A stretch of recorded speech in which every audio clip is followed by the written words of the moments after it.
الحمد لله نحمده ونستعينه ونستغفره ونؤمن به ونتوكل عليه ونعوذ بالله من شرور أنفسنا ومن سيئات أعمالنا من يهده الله فلا مضل له ومن يضلله فلا هادي له ونشهد أن لا إله إلا الله ونشهد أن محمدا عبده ورسوله أرسله بالحق بشيرا ونذيرا. أعوذ بالله من الشيطان الرجيم. بسم الله الرحمن الرحيم. سبحان الذي يسرى بعبده ليلا من المسجد الحرام إلى المسجد الأقصى الذي باركنا حوله. صدق الله العلي العظيم. وعن أبي سعيد الخدري رضي الله تعالى عنه أنه قال النبي صلى الله تعالى عليه وسلم: لا تشد الرحال إلا إلى ثلاثة مساجد: المسجد الحرام والمسجد النبوي والمسجد الأقصى. رواه البخاری او کما قال النبی صلی اللہ تعالی علیہ وسلم. محترم سامعین خطبہ جمعہ، بزرگوں، نوجوان بھائیوں اور عفت ماں اور بہنوں، السلام علیکم ورحمۃ اللہ وبرکاتہ. پوری دنیا کے نظروں کے سامنے 75 سال سے فلسطینی بھائی اپنی زمین اور اپنی بقا کی لڑائی لڑ رہے ہیں. شاطروں کا ایک ٹولہ دنیا کے ظالم اور جابر لوگوں کی مدد سے 1948 میں وہاں لا کر کے بسا دیا گیا، جو صرف 5-6% زمین پر قابض تھے. لیکن دھیرے دھیرے 75 سال کی میعاد میں وہ 90% زمینوں پر قابض ہو گئے. مسلمان روتے رہے، بلکتے رہے، شہید ہوتے رہے، ان کی مائیں بیوہ ہوتی رہیں، ان کے بچے یتیم ہوتے رہے. لیکن چند ایک ممالک اور چند ایک شخصیات کو چھوڑ کر کے پورے دنیا کے ممالک اور انسانوں کو رحم نہیں آئے. یہ وہ ہمارے فلسطینی بھائی ہیں جو اپنی بقا کی لڑائی 75 سال سے لڑ رہے ہیں. ان کو اپنے گھروں سے نکال دیا گیا. آپ نے اپنا گھر بنایا ہو، آدمی ایک گھر اپنی پوری زندگی کی پونجی لگا کر کے بناتا ہے. ایک آشیانہ، ایک شیڈ، ایک زمین کہ یہ میری زمین ہے، یہ میرا گھر ہے. بندوق کے نوک پر زور اور زبردستی ان کو ان کے گھروں سے نکالا گیا. ایک طرف نہتھے مسلمان جو پتھر بھی نہیں چلا سکتے، ایک طرف نہتھے مسلمان جو غلیل بھی نہیں چلا سکتے، اور دوسری طرف AK-47 توپیں. یہ ظالم اور جابر جو نگراں اور سرپرست ہیں، ان کی جانب سے دنیا کے ترقی یافتہ وسائل جنگ سب وہاں فراہم کیے گئے. ایک طرف توپیں ہیں، دوسری طرف نہتے مسلمان. ان کے گھروں سے نکالا گیا، ان کے مردوں کو شہید کیا گیا، ان کی ماؤں کو بیوہ کیا گیا، ان کے بچوں کو یتیم کیا گیا. لیکن دنیا کی آنکھوں میں آنسو نہیں آئے. یونائٹڈ نیشن آرگنائزیشن میں ایک قرارداد، دوسری قرارداد، تیسری قرارداد، قراردادوں کی ایک جھڑی لگ گئی، لیکن ظالم اور جابر ممالک نے ویٹو کیے.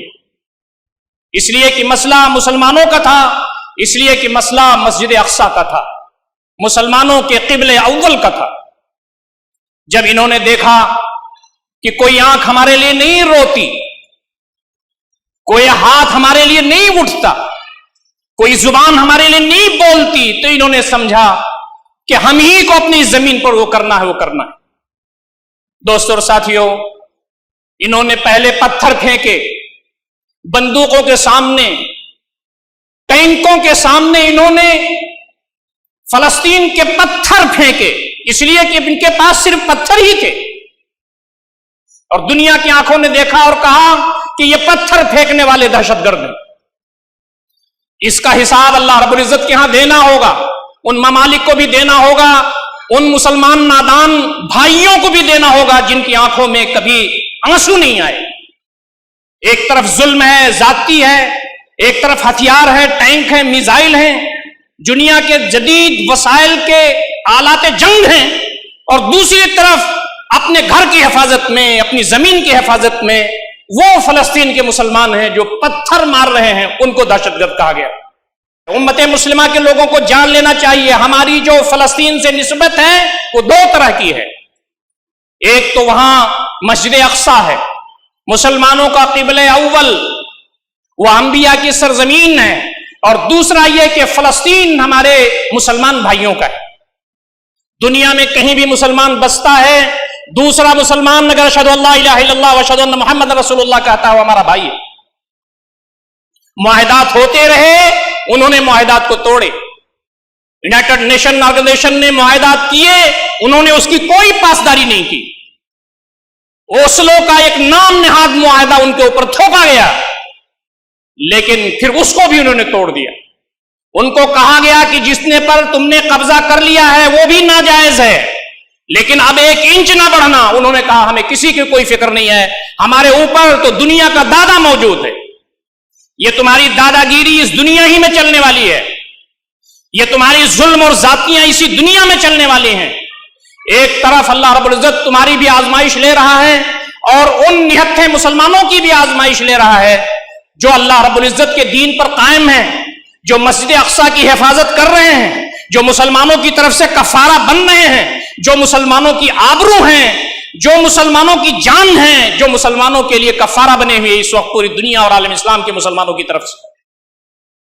پھر انہوں نے جب دیکھا کہ دنیا کی طاقتیں، دنیا کے مسلمان، یہ عرب کنٹریز جن کو اللہ نے دولت دی، جن کو اللہ نے پیٹرول دیا، جن کو اللہ رب العزت نے قوت دی، جن کو اللہ رب العزت نے مال و اسباب سے بھر دیا، انہوں نے بھی ان کے آنسو نہیں پوچھے، تو انہوں نے کہا اب ہمیں مرنا ہے، اب ہمیں جینا ہے۔ یہ 75 ایئرز کی پوری ہسٹری، یہ میں ایسے ہی نہیں بیان کر رہا ہوں، یہ ڈاکومنٹری چیزیں موجود ہیں، لکھی ہوئی موجود ہے، غیروں نے کتابیں لکھی ہیں، ہمارے اور آپ کے نظروں کے سامنے ہو رہا ہے۔ پھر اللہ رب العزت نے انہیں توفیق دی، اس لیے کہ ان کے سینوں میں ایمان تھا، اور انہوں نے اپنی صلاحیتیں مجتمع کی، انہوں نے اپنی عقل کا استعمال کیا، جہاں سے بھی وسائل مل سکتے تھے لیا۔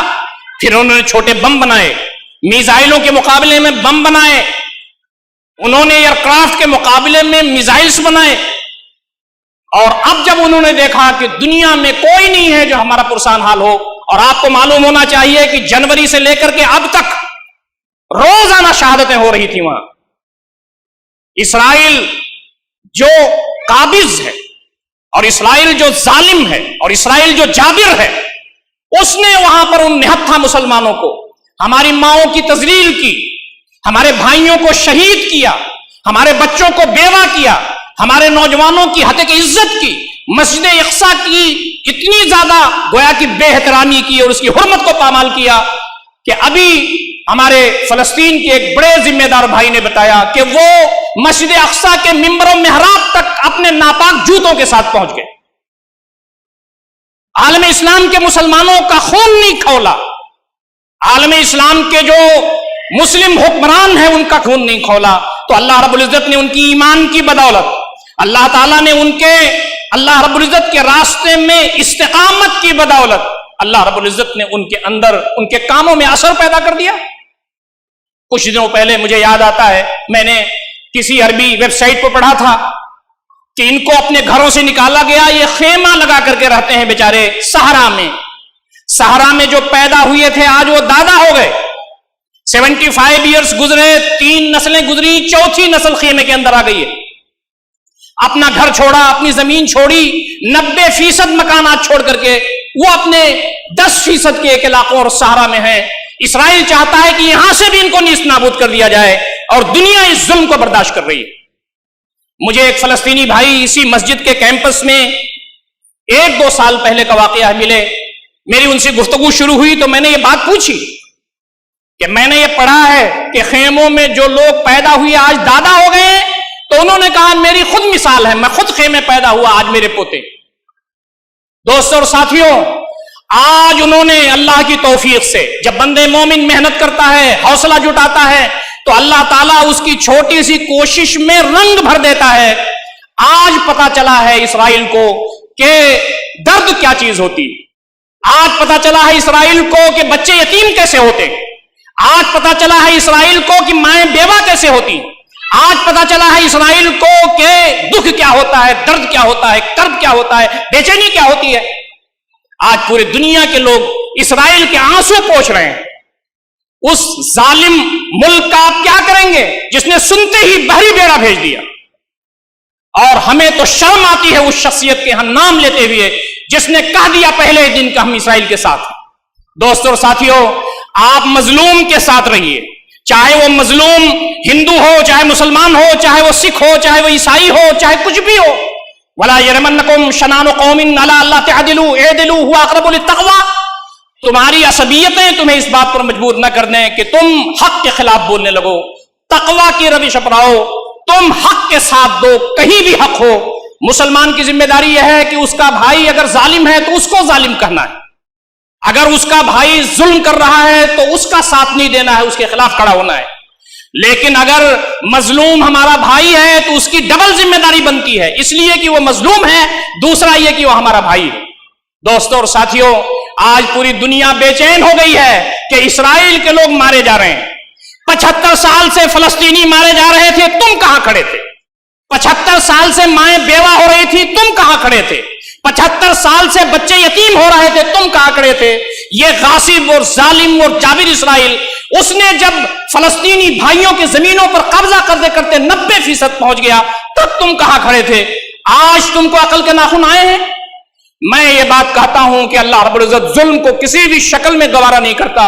تمہارے ظلم کا حساب تم کو اس دنیا میں دینا پڑے گا، اور اللہ رب العزت کی جو بارگاہ ہے، اس کی جو عدالت ہے، وہ بہت بڑی ہے۔ اللہ رب العزت ہمارے فلسطین مسلمان بھائیوں کو صبر دے، انہیں ڈٹنے کی توفیق دے، انہیں اسرائیل کو ختم کرنے کی توفیق عنایت فرمائے، مسجد اقصیٰ کو آزاد کرنے کی توفیق عنایت فرمائے۔ ہم تمام یہاں دعا کر رہے ہیں، ہماری ہمدردیاں، ہماری دعائیں، جو کچھ بھی ہندوستان کی گورنمنٹ کے پالیسی، اس کے کانسٹیٹیوشن کے روشنی میں ہم کر سکتے ہیں ہندوستان کے اندر، انشاءاللہ ہم اپنے فلسطین بھائیوں کے لیے کرنے کے لیے تیار ہیں۔ آج ہمارے پاس تمہارے لیے کچھ دینے کے لیے نہیں ہے، ہمارے پاس صرف دعائیں ہیں تمہارے دینے کے لیے۔ لوگ کہتے ہیں کہ وہاں پر اسرائیل کا بھی حق ہے۔ میں آپ کو بتانا چاہتا ہوں کہ وہ عربوں کی سرزمین ہے۔ میں آپ کو بتانا چاہتا ہوں کہ شروع سے عربوں کی سرزمین رہی ہے۔ میں آپ کو بتانا چاہتا ہوں کہ انبیاء کی سرزمین رہی ہے۔ میں آپ کو بتانا چاہتا ہوں کہ وہ مسلمانوں کی سرزمین رہی ہے۔ حضرت ابو ذر رضی اللہ تعالیٰ عنہ فرماتے ہیں، سألت النبی صلی اللہ علیہ وسلم، میں نے نبی اکرم صلی اللہ علیہ وسلم سے پوچھا، ما اول مسجد اضی فی الارض اولا، زمین میں سب سے پہلے مسجد کون سی بنائی گئی؟ تو نبی اکرم صلی اللہ علیہ وسلم نے فرمایا، المسجد الحرام، مسجد حرام، خانہ کعبہ۔ قلت ثم ای، میں نے پوچھا کہ اس کے بعد کون سی مسجد بنائی گئی؟ تو فقال النبی صلی اللہ علیہ وسلم، المسجد الاقصی، مسجد اقصی اس کے بعد بنائی گئی۔ حضرت ابو ذر کہتے ہیں، کم کانا بینہما، مسجد حرام اور مسجد اقصی کے درمیان فاصلہ کتنا ہے تعمیر کا؟ تو نبی اکرم صلی اللہ علیہ وسلم نے فرمایا 40 سنہ، 40 سال کا فرق۔ مسجد حرام خانہ کعبہ کے 40 سال کے بعد مسجد اقصی بنائی گئی۔ تو دوستوں اور ساتھیوں، یہ جو مسجد اقصی ہے، یہ مسلمانوں کا قبلہ اول ہے۔ نبی اکرم صلی اللہ علیہ وسلم نے مدینہ شریف میں جانے کے بعد 16 مہینے 17 مہینے قبلہ اول کی طرف نماز پڑھی ہے، اس کے بعد تحویل قبلہ کا حکم آیا ہے۔ یہ جو معاملہ ہے، یہ آپ سمجھیں کہ ہمارے سیرت نگار لکھتے ہیں، احادیث کی کتابوں میں موجود ہے کہ خانہ کعبہ کی تعمیر حضرت آدم علیہ السلام نے فرشتوں کی مدد سے کی تھی، اور 40 سال کے بعد حضرت آدم علیہ السلام اور ان کے بیٹوں نے مسجد اقصی کی تعمیر کی تھی۔ کتنا پرانا معاملہ ہے یہ۔ آج یہ ناپاک یہودی اور ناپاک اسرائیلی یہ کہتے ہیں کہ یہ زمین ہماری ہے۔ دوستوں اور ساتھیوں، نبی اکرم صلی اللہ علیہ وسلم نے یہ جو ہم تمام کو تعلیمات دی ہیں، اس کے بعد جو آج نون ہسٹری ہے، جو آج امریکہ کے پاس ہے، جو آج یورپ کے پاس ہے، آج جو دنیا کے پاس ہسٹری ہے، وہ یہ کہ پہلے وہاں کنعانی بسے ہیں، آ کر کے ان کی کنعانیوں کی آبادی وہاں بسی ہے، اور کنعانی عربوں کا ایک قبیلہ ہے۔ تو نون ہسٹری یہ بتاتی ہے کہ فلسطین کے اندر جو سب سے پہلی آبادی آئی ہے، وہ عربوں کی آبادی آئی ہے۔ نبی اکرم صلی اللہ علیہ وسلم کی جو تعلیمات ہمیں ملی ہیں، اس کی روشنی میں آپ کو معلوم ہے کہ نبی اکرم صلی اللہ علیہ وسلم کی اسراء اور معراج وہاں ہوئی۔ سبحان الذی اسری بعبدہ لیلا من المسجد الحرام الی المسجد الاقصی الذی بارکنا حولہ لنریہ من آیاتنا انہ هو السمیع البصیر۔